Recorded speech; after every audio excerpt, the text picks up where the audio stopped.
Түркиядагы жер титирөө бийлик жаңы шаарды куруп бүттү. Түркиянын Элязык шаарында 25 миңге жакын үй курулуп, айрым үйлөр 4 жыл мурунку жер титирөөдөн жабыркагандарга тапшырылды. Бул тууралуу ТРТ хабар жазып чыкты. Маалымат кылайык, аталган шаарда 2020-жылдын 24-январында болгон 6-8 балдык жер титирөөдөн кийин болжол менен 25 миң үй, анын 16.700-ü Борборунда курулган. Эпицентри Севриже району болгон Элязыкда 37, Малатияда 4 киши каза болуп, жүздөгөн киши жаракат алган. 24-январдагы жана андан кийин жер титирөөлөрдөн 19 миңге жакын имарат катуу жабыркаган деп жазылат анда. Кырсык болгон аймакта жаңы үйлөр Түркиянын турак жай башкармалыгы тарабынан курулганы айтылат.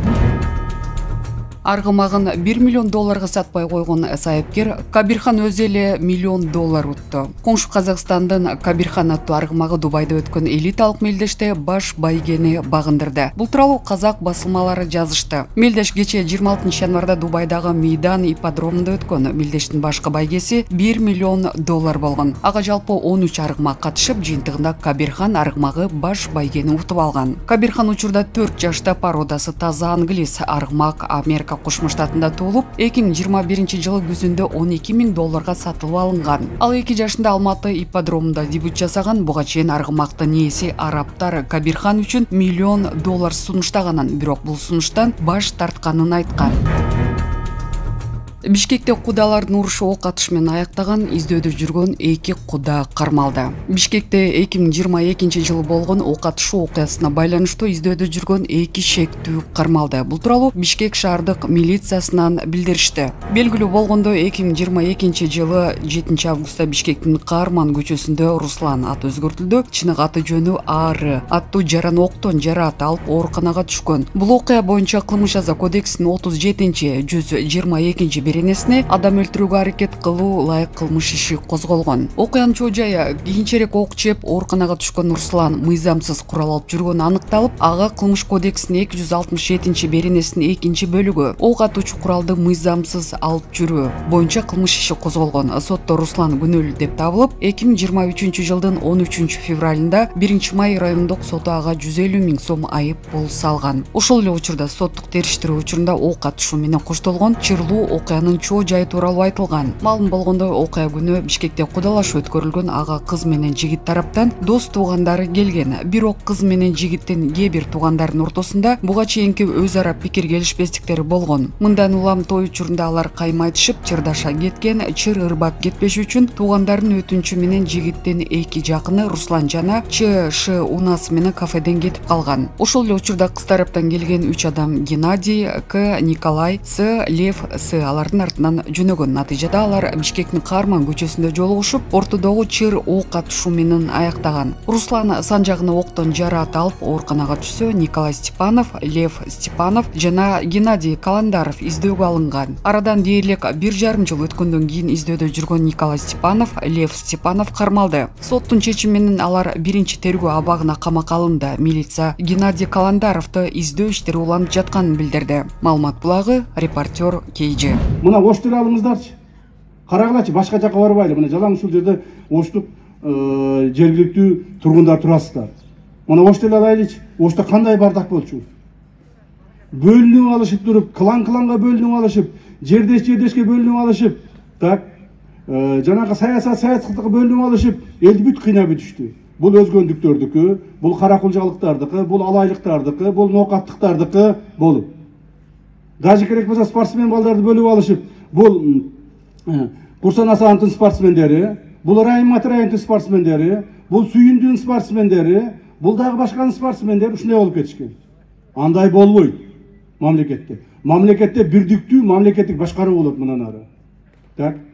Эч кандай бандиттер, уюшкан кылмыштуулук топ, криминалдык топтор же болбосо коррупцияга берчесинен батып, коррупция менен жөнөкөй элдердин чөнтөгүнө кирип, мамлекеттин чөнтөгүнө кирип, уурдап жейм дегендердин бардыгын мыйзам жигине жазага тартабыз. Бирөөсү да болбойт алар. Мындан ары жөнөкөй адамдардын, жөнөкөй жакшынакай мына биздин жөнөкөй адамдарыбыз 99% жөнөкөй адамдар, 1% ошо байлар же болбосо криминалдар болбосо. Ушул жерде мына Женге деген бүт ошту коркутуп алган. Прокурору да коркот, милициясы да коркот, предприниматель да коркот. баягы бизнесмендер дагы, керек болсо ККМшниктер да коркот андан. Каякта азыр жеңге? Жеңге деген болбойт. Жеңге деген, жеңгени кыламы деген, бандитмин деген, же болбосо бир аз болсо дагы мен ушул өзүмүн кара күчүмө салып туруп элди башкарам же элди кара күчүмө салып туруп коркутуп, ушул жөнөкөй адамдардын турмушуна таасирин тийгизем деген адамдардын бардыгын биз жоопко тартабыз. Эч кандай ОПГшник, положенец, смотрящий, Жалал-Абадта, Ошто бүт Кыргызстандын тегерегинде болбойт. Вор закон дегендер болбойт. Бардыгы жөнөкөй адамдарга иштейт. Же болбосо кландар, Матраимовдун кландары. Райым Матраимов дегенде мамлекеттик органдардын бардыгы барчу, чакырса. Укук коргоо органдары, бардыгын, прокуратура органдары бардыгын өзүнүн алдына алып койгон. Себеби анда акча көп болгон. Акчаны кайдан тапкан? Акчаны мамлекеттик чөтөгүнөн таап турган. Эми мындан ары эч кандай мамлекеттик кландар башкарбайт. Мамлекеттик органдар башкарат. Так? Эч ким учурга барбайсыңар. Эгерде силердин башыңарга оор күн түштүбү, чуркабагыла Матраимовторго же жеңгеге же болбосо дагы бирөөгө.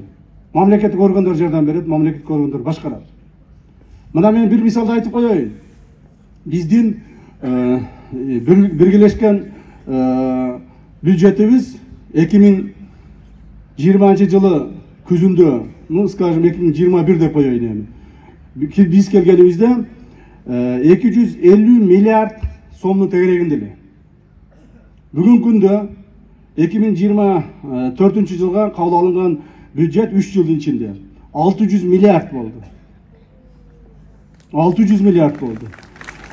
Урматтуу туугандар, жылына эгерде ушуга чейин жылына мамлекеттик бюджет 10 миллиард, 20 миллиард, эң ашып кетсе 30 миллиардка көбөйүп аткан болсо, азыр бүгүнкү күндө 100 миллиард, 150 миллиард, 200 миллиардка чейин көбөйүп атат жылына.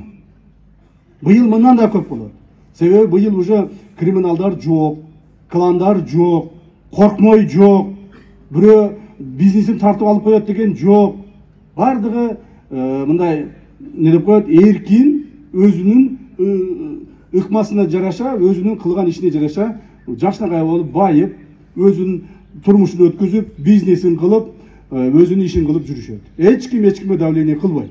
Продажа и аренда LED-экранов LED Pixel KG. Производство, продажа, аренда LED-экранов. Внутренние LED-экраны, наружные LED-экраны, медиафасады, видеопол, LED-оформление зданий, изготовление и монтаж медиафасадов, бегущие строки, изготовление металлоконструкции, монтажные работы, сервисное обслуживание, прокат сцен, подиумов, многокамерная видеосъемка и трансляция на экран. Установка по всему Кыргызстану. Звоните 0708 0807 25 0557 0807 25.